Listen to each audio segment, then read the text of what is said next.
Praise the Lord, praise the Lord, praise the Lord. Maupavio, fika mila maha. Kwenye fafama mila, adukuri duma mila. Nkanye agbate kenele nyaji. Novi. Bene noviada na glena noviada be Apostle David Akabua. Le Ewenyigba TV ji. Jababa na nya odekakli Apostle David Akabua le Ewenyigba TV ji le okuda ganye bia. Novi jababa na odekakli Apostle David Akabua le Ewenyigba TV ji le fienyi bia okuda ganye pada sire gasheke agbake le jio. Novi ele klaroa be maufanya atukaya kareji tuzuzua na kareji hama madeji pona onovi be jababana na wodeka ble Apostle David Akabua le Ewenyigba TV ji le okuda sia okuda le ganyi popoma pada sire gasheke fianyima mimragba ha gasheke pada sire gawoma.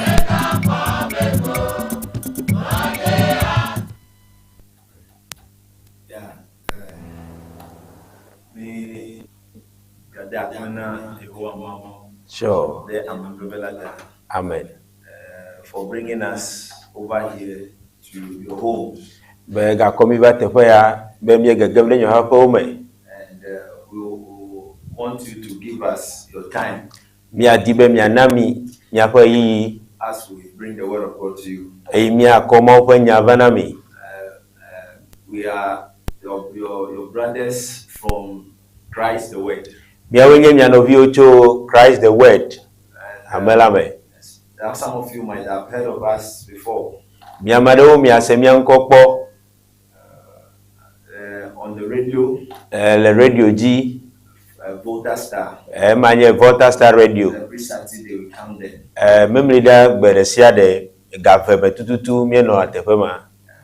God has given us a message. And that is about the end time. And so we have all the mandate to ensure that all the sides where we can get the children of God to listen to us.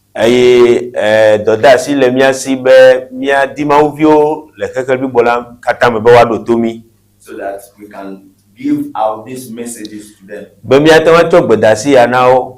There are a lot of people that are preaching the word of God. We know that everyone is doing what he's supposed to do.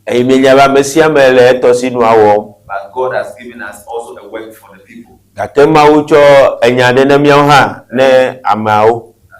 And myself, I'm Akabua David, Apostle David Akabua. Apostle David Akabua. And with me is Brother Joshua Double. Brother Joshua Double. So this evening we are introducing ourselves to you. And we want to just handle the topic today about reintroducing Christ or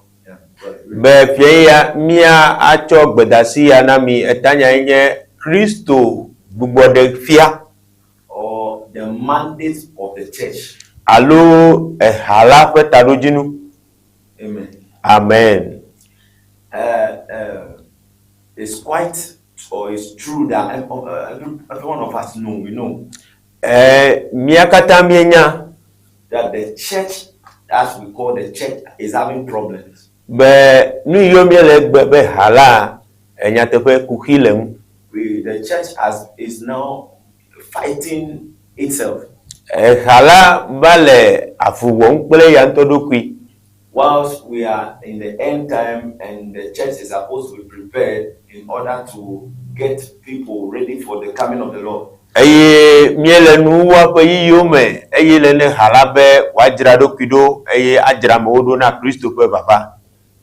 you notice that the church is, most of us, we are not actually preparing the people towards that agenda.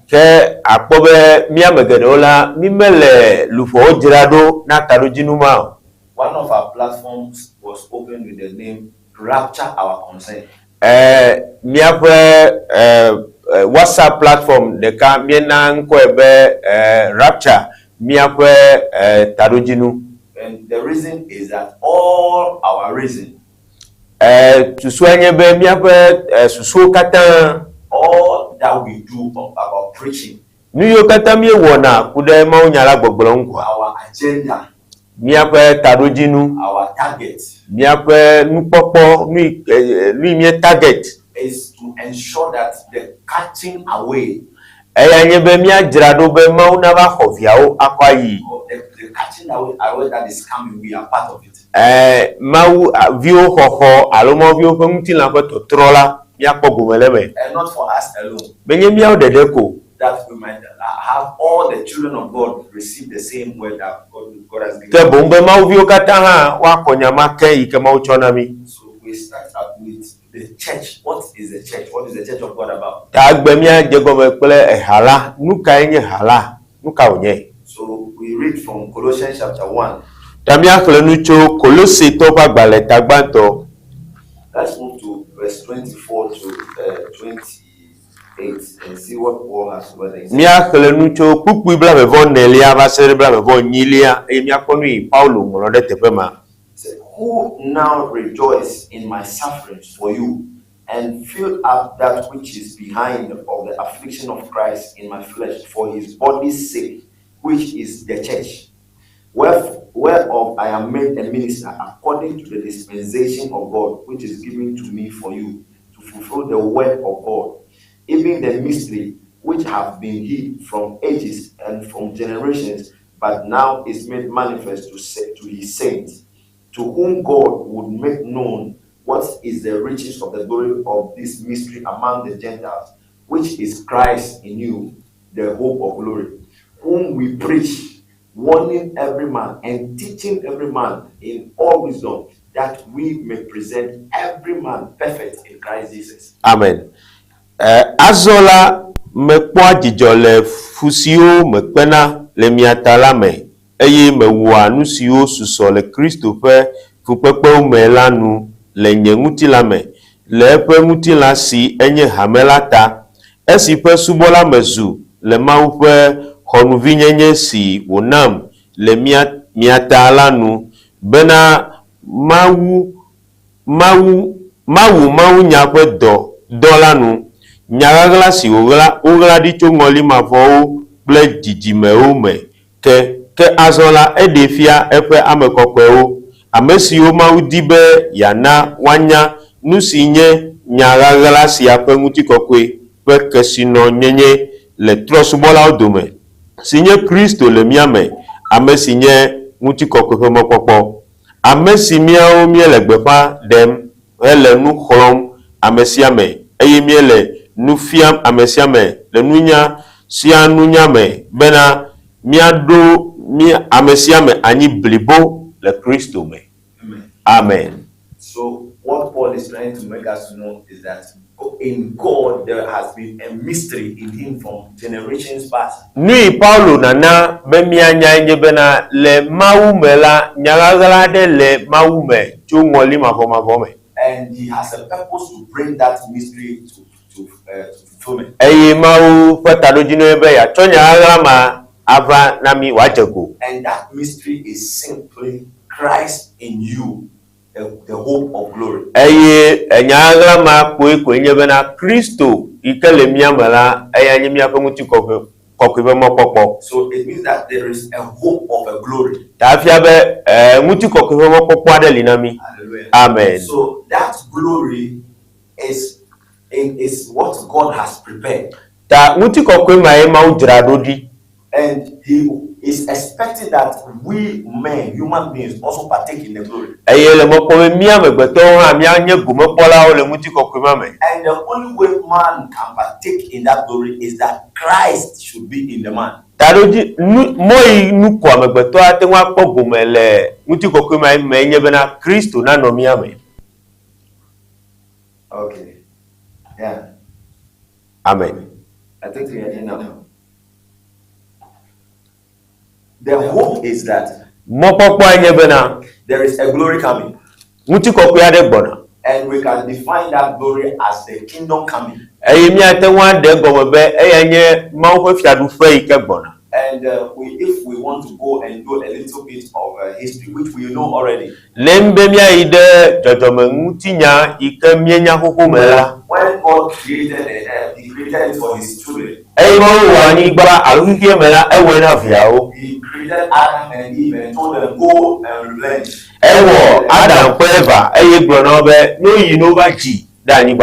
It was out of the scriptures we realized that there was a serpent in the garden that introduced another generation.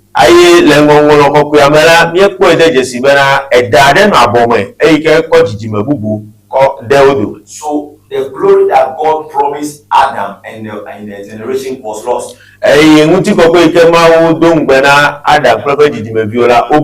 there was the chaos everywhere, everything seen now entered into the world. So it is out of this that God is preparing this glory. Because the flesh that was seen in Adam was cursed.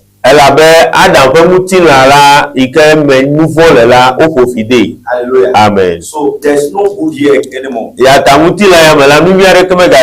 This flesh, even as I'm doing this, I'm feeling pain. It is in this flesh that Ebola comes. It is in this flesh that HIV is enter. HIV this flesh now, when you enter car and you are not careful, you are doing something by that time. You know, even today, many people had accidents.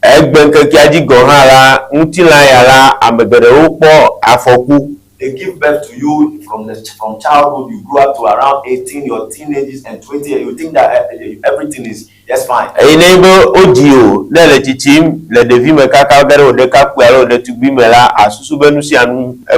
But when you begin to move on 40, 50, 60, then you realize that all the joy you had is now going down.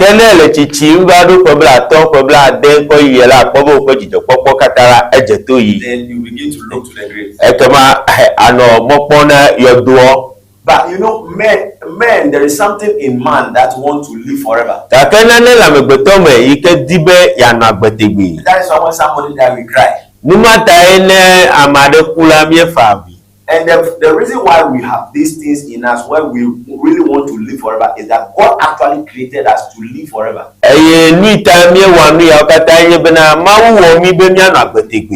That is what He wants for us. God did not decide to create us and put diseases so that we are afflicted here and there.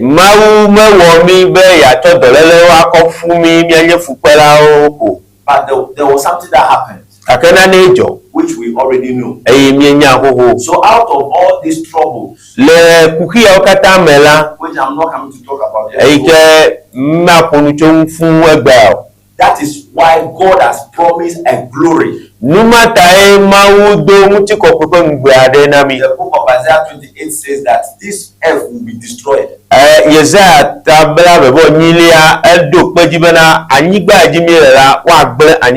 They will burn this earth completely. But then there will be some people that God will preserve and then keep them. They will be saved. Because He is going to create a new heaven and a new earth. And there will be no sin. There will be everlasting righteousness. There will be peace. Hallelujah. Amen. This is the glory. This is what God has prepared. But for anyone to be able to enter,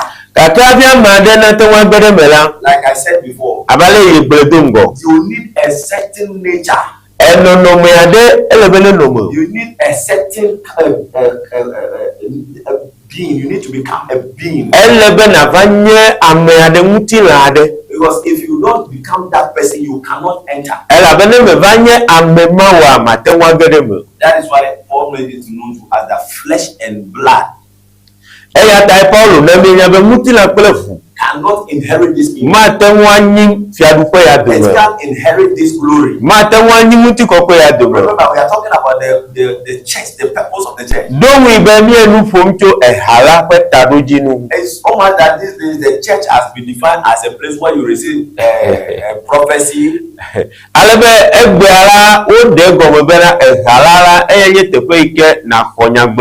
So where they will promise you that you will marry. A lot of things. Hallelujah. Amen. Now, those ones, I'm not saying that they are not part of the church. Hallelujah. Amen. But all those powers that God added to the church, He added them to prove that what He promised is true.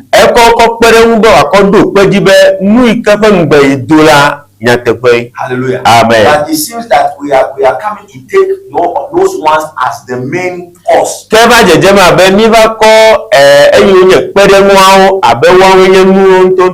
We have left the real agenda. That is wrong.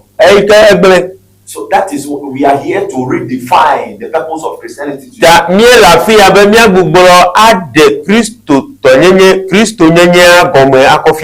And not just to just do it somehow, but to soak it into many as God will give this opportunity to release.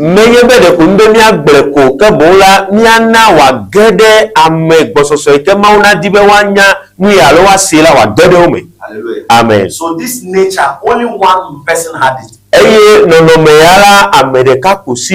And that person is Christ. Hallelujah. Amen. So the Bible said we have two different men. We have the first man, Adam. Then we have the last man, which is Jesus. Hallelujah. Amen. So the first man was created with this flesh we inherited. We received this troubled flesh from Adam. But the nature I'm talking about, that is only that nature that can carry you to the glory. We can receive that only from Jesus Christ.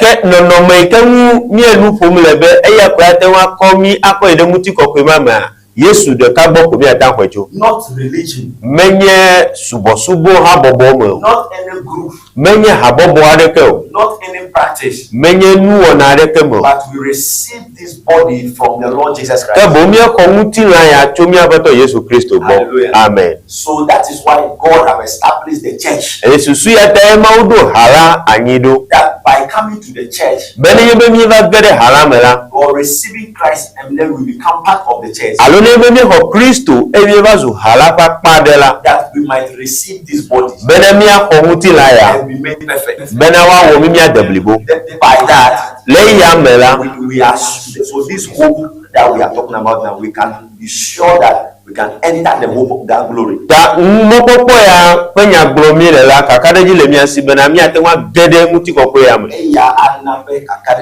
That's right. It will be sealed. Amen. Hallelujah. Amen. So you can be here, people be promising you that there's kingdom coming, there's this one, we are going to enter new heaven, new earth, and all those things.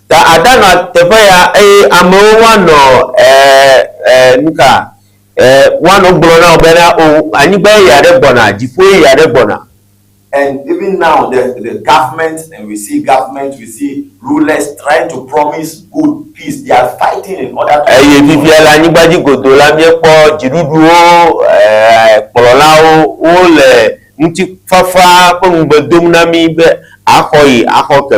UN. And a lot of them. Why are they there? They are just trying to ensure that this earth is better.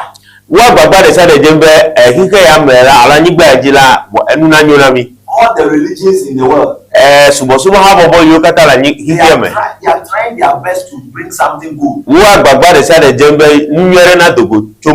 the point is, the good they are looking for, and the good man is looking for, promise in God.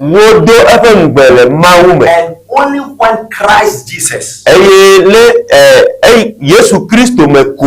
only when Christ Jesus Neyebe Yesu Kristo is in you, lemeola. that's the only way we can enter into the kingdom. Emameko atenwa gere ngbedodo mama. Because he that created the world only knows how to reform it. Elabe America wa hikema eya kwenya ale iwa gbugbo agatro asire alawe. Hallelujah. Amen. That is the church. Eya nye hala. That's the purpose of the church. Hala pe tarojine Receive ma. Christ Jesus. For Yesu Kristo. So that Christ is in you. Bena Kristo na no mo. Hallelujah. Amen. Is that all?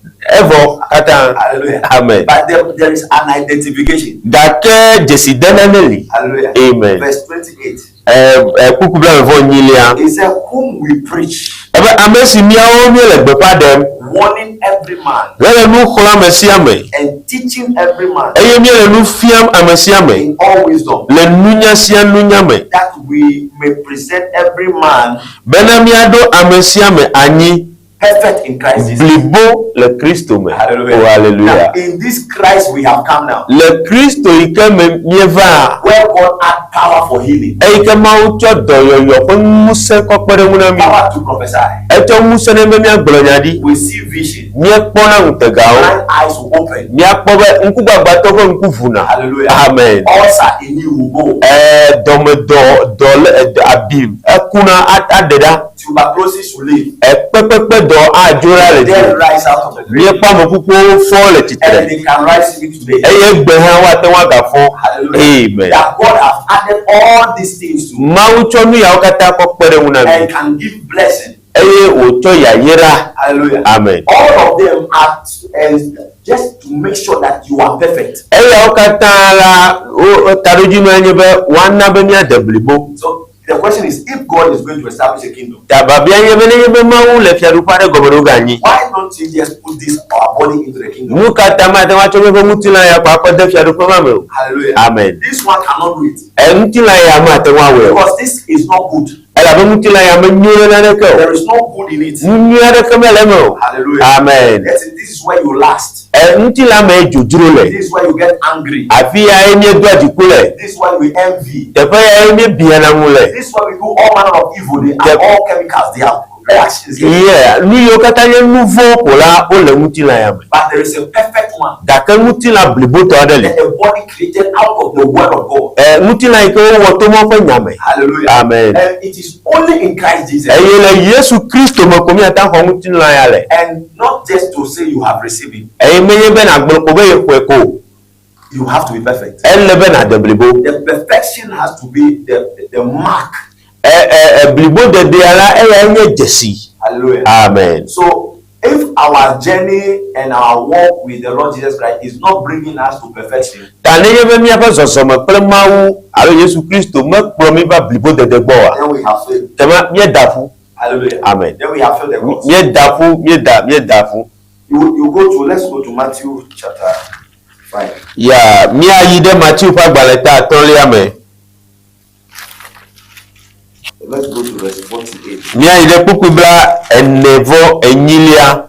When you from the beginning of Matthew 5, Cho Matthew pa gbaleta atonle apo gobejedia. a whole lot of teaching from there. Ni epo nu fafia gede o cho tefe ma. Hallelujah. Amen. And at this place, Jesus is saying, be ye therefore perfect, Eye le tefe ala Yesu le gbo bena aya muti mi awon ha mizu blibo. even as your Father which is in heaven is perfect. Sigbale si mi afofo se le difo la le blibo ene. Hallelujah. Amen. So the church Aya ta ehala. that has been established, Eyi ke wudo. which is you receiving Christ, Eyi ke yebe ewo eko Yesu Kristo. and then Christ is in you, Eye Yesu le mo. meaning you are in the church. Efia be ele hala me. You are supposed to come to this place. Elebe na va maunya kuku ya gbo. That why am I in the church? Bena nuka ta emele hala me. Why am I following Jesus? Nuka ta emele popo Yesu do. And what is the evidence that now that I'm following him, I'm actually following him? Eye nuka nye jesi abe fifia ike nyime me kulero la me kulero nya tefe. The point is that you are perfect. Eye nye bena edeblibo. Hallelujah. Amen.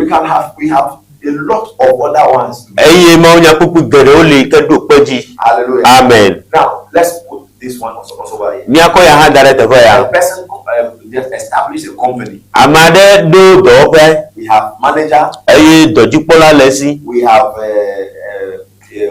personal assistants.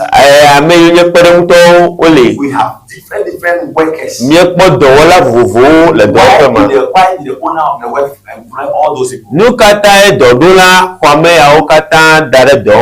order to make sure that even whatever he's doing there is successful. So God also established the church. Just put it there, everybody can do it in the house.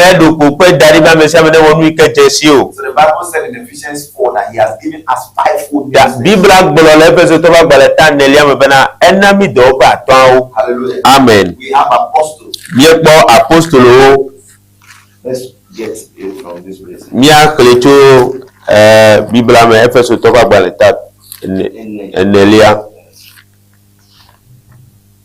So from that's verse 11. And he gave some apostles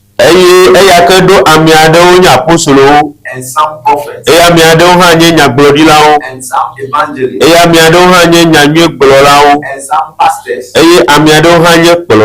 and teachers. Hallelujah. Amen. Why?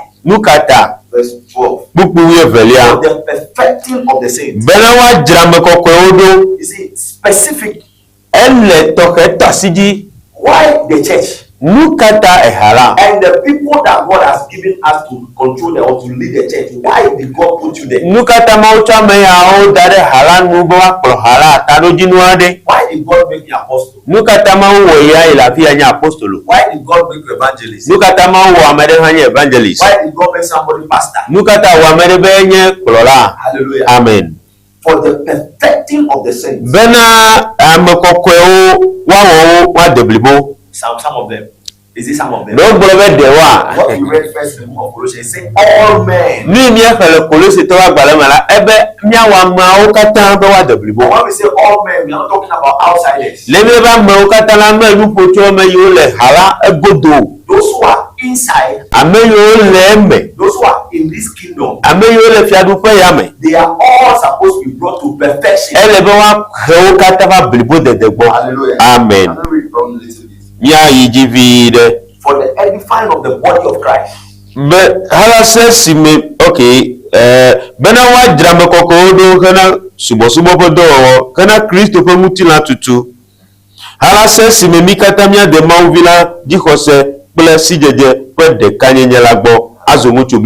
Amen. That is the purpose. So if the church is not driving towards perfection, then we are failed. Perfection. Perfection. Not like your pastor. Even the Bible didn't even mention that we should be perfect like Jesus Christ. Because there are some people who tell me that Jesus has sinned, which I'm not saying that Jesus has sinned.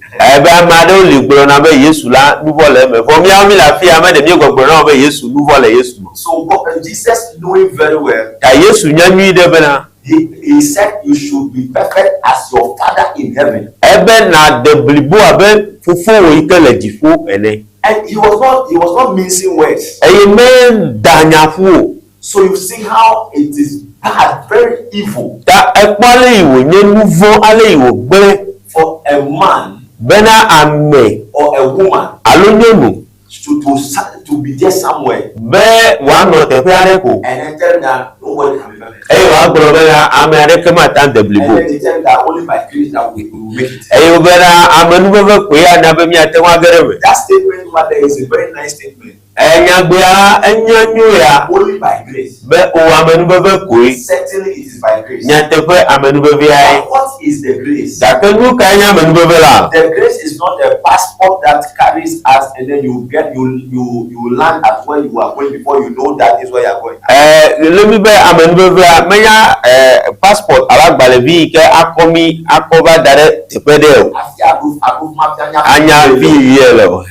that's right. You know that this is where you are going. Because the Bible says that the grace that gives salvation has appeared unto all of us. What is it doing? It is teaching us. That grace is teaching you and I that we should deny all forms of ungodliness. Where? Yeah. Hallelujah. Amen. So when you say by grace, it is true. But when you try to think that the grace, it is the grace that you benefit, to benefit you in the end. We ought to be perfect here. The church that is the church of God has one agenda to ensure that you, brother, your sister, you are perfect right here.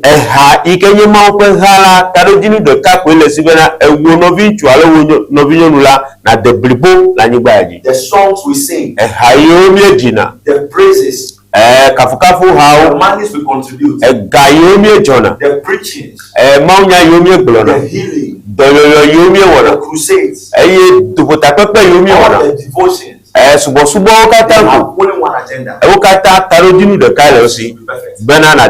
That should be perfect. Because there is a glory. There is a glory coming. When this earth is burnt, when fire descend from above, and that one from there is not enough, and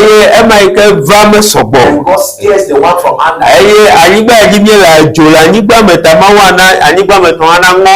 and all things are melting. Christ in you, that body, which is like the body of our Lord Jesus Christ, that body cannot burn. That body cannot burn. Earthquake cannot shake the body. Hallelujah. Amen. There cannot be disease enter that body. Hallelujah. Amen. That is the agenda. That is the agenda. That is the core. So all the teachings, all the mystery, that we are going to be cooperating to you as the days go by. The traditions that is in the Bible, which is only one, not two. And if I say God called me, it should be the same thing I preach as if your pastor too is called by God.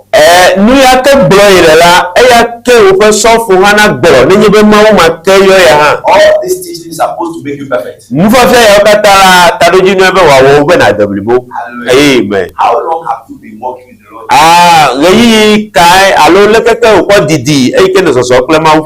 And yet you still tell lies. And yet you still have girlfriend. A girlfriend galasio. You have your wife in the house. So and then you tell your wife that you are traveling to a business. Business meeting. But by the time they know, you are in a hotel with and you claim like Christian. You want to tell that you are in the church of God. You are not in the church of God. And that's not God's church. You belong to a group that has the name of Jesus, that is using the name of our Lord in order to claim. But I want to let you know that you are not in the church of God. If your daily walk is not driving towards perfection, you are not in the church of God.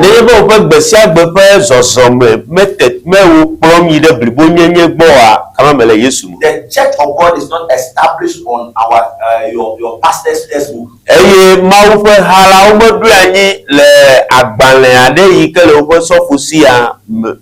It's not your church tradition, but the scriptures. That is the record that God has given to us. That is what the church is built upon. Hallelujah. Amen. And it is the one that's supposed to harmonize or unite all of us. Hallelujah. Amen. If not, that's why we see the church divided the way it is. So this way, the foundation. The foundation. The one that brings us to the light. This word says you can't be walking with God and claim to be born of this God and claim that this Jesus Christ is in you and claim that you have this hope of glory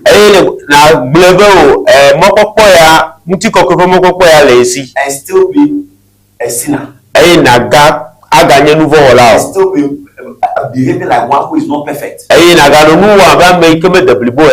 read something from Ephesians chapter 5. Let's look at the church of God. One of the attributes. It said, "Be ye therefore followers of God as dear children." That's verse 1. Yes. So you are now children of God because you are born of God. So we should walk in love. Now, let's go to the verse 2. It said, "And walk in love as Christ also have loved us and have given himself for us an offering and a sacrifice to God for a sweet smelling savour."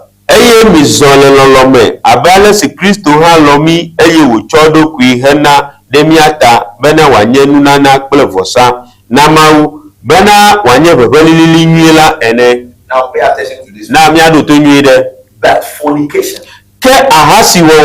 and all uncleanness or covetousness, let it not be once named among you as becometh saints.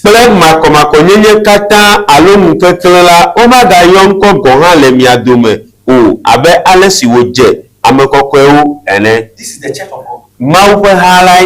So if we say we are following Jesus and a pastor or a preacher is leading that church, this is the message unto you and unto us all. Let it not. Don't allow, you shouldn't allow fornication or all forms of uncleanness to be named in the church. It's neither filthiness nor foolish talking nor jesting, which are not convenient, but rather giving of thanks. For this ye know. For this ye know that no whoremonger, nor unclean person, nor covetous man who is an adulterer have any inheritance in the kingdom of Christ.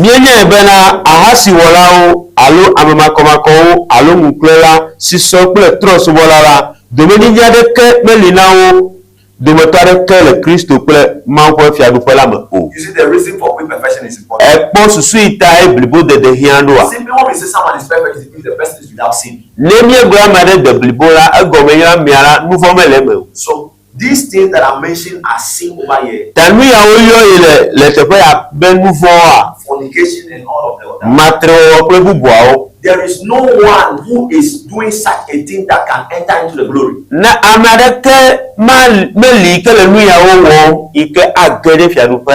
There is nobody. Hallelujah. Amen. When you go to the book of, when you go to, let's read what is over there. Your pastor will tell you like we have today. Somebody will say, the moment you just receive Jesus Christ, how do you even receive it? When you just say, I believe Jesus. The Bible says even Satan believes. And even believe that God is not 2 or 3. He believes that God is one. Yet he is the number 1 general to hell.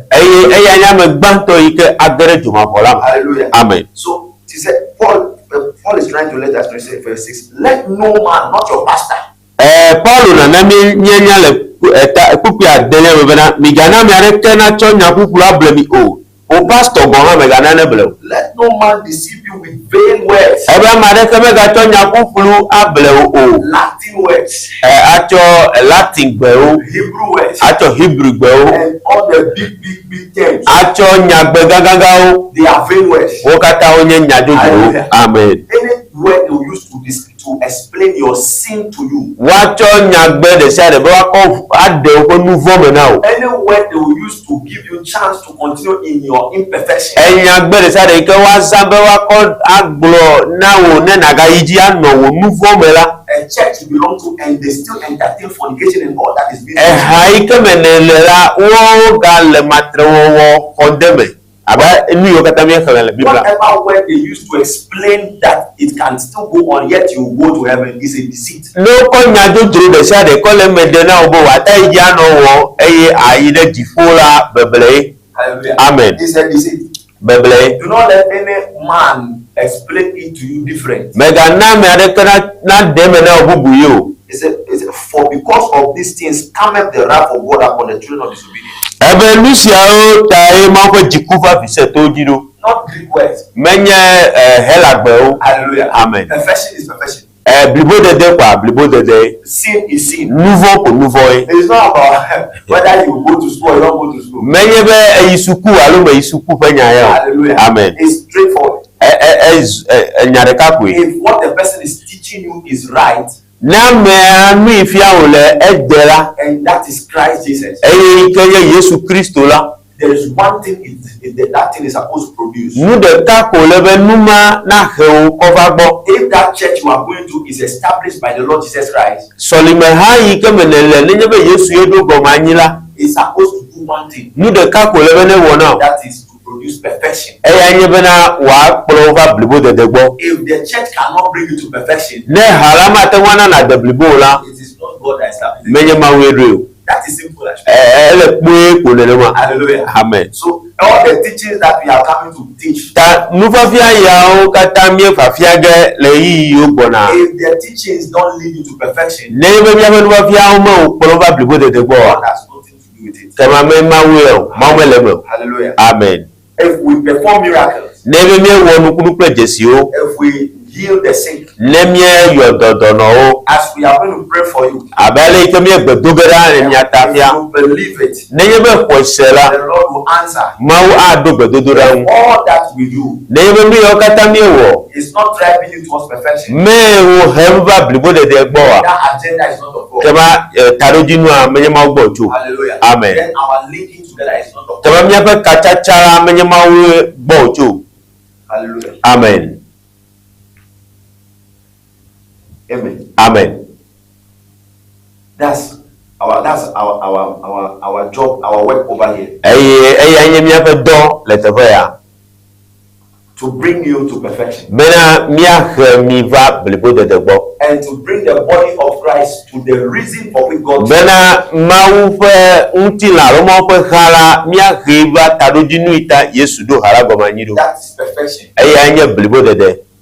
Whether you are in RC, Lenye be ele Roma Catholique ham. whichever church you belong to, Alo ha de sia de kemenele. hallelujah. Amen. All these churches, Haya okata. our message, so long as it is reaching you, Mi ave bedasi eyo nyale gbo odo kwa. the purpose is for one thing, Kadojinu a enye nu de ka. for you to be perfect. Bena na deblibo. For you to be perfect. Bena na deblibo. It is the call. Eyenye yoyo. It is what is the word has been revealed, Wo de nyala kofia. so that by the preaching of this word Bena le nyala gbogbo mela. and the constant pushing of the word, Eye aleke miano nyala tutum doda. even as Paul said, Abale ke Paulo gbolele. we might be able to bring you listening to us Bena miame yo le mianko se mi le miakpo la miate wa remiva. to perfection. Blibo de degbo. Those of you who are already gone out of the way, Miame yo dogora le moji hoho. those who are in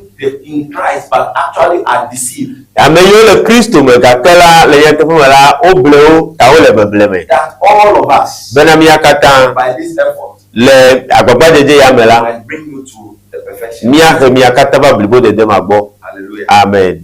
we want to pray for you. Mia dibe mia do gerakulimi. Wherever you are. Afi de sare kenele.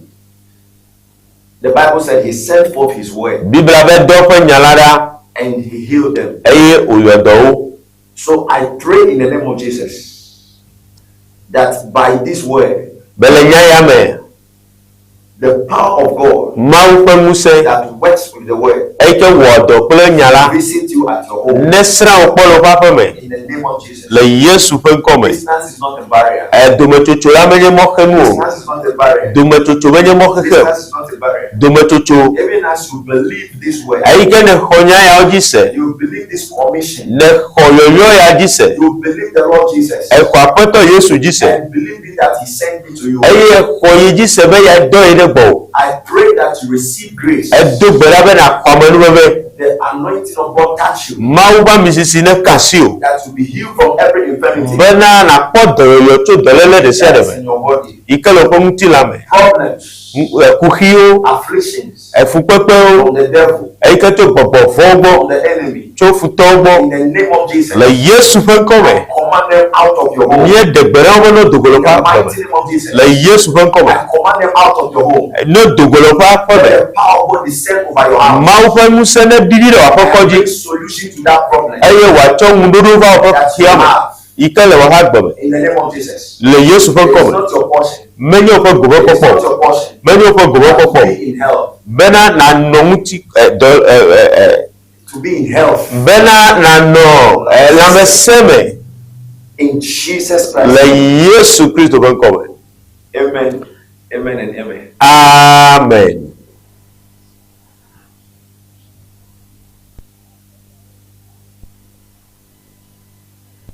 Oh my goodness.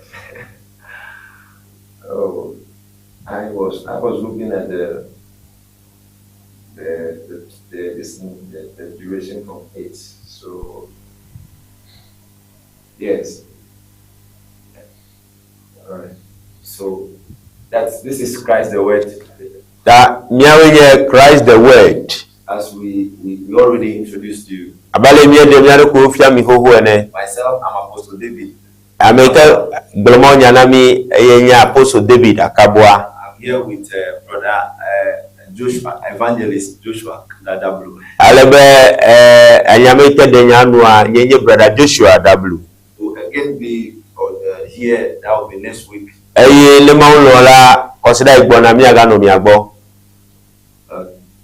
Okay, the name of the church is Christ the Word. Hala penko eye Kristo enyala alo Christ the Word. You can contact us on 053 Nebe ya achaka plemila tenwa yomi to desi ya oji 053 47 36 36 836 836 053 47 36 836 836 God will bless you. Maune yirami. Amen.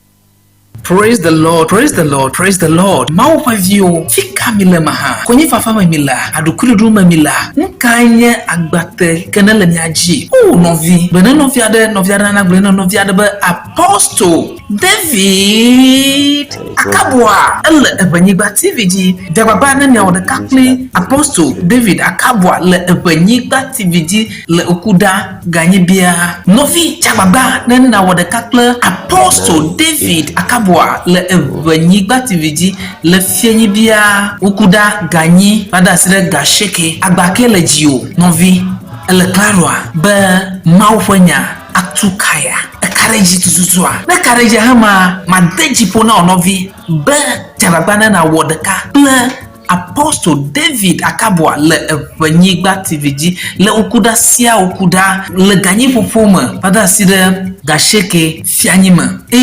mimragba gasheke pada sire gawoma.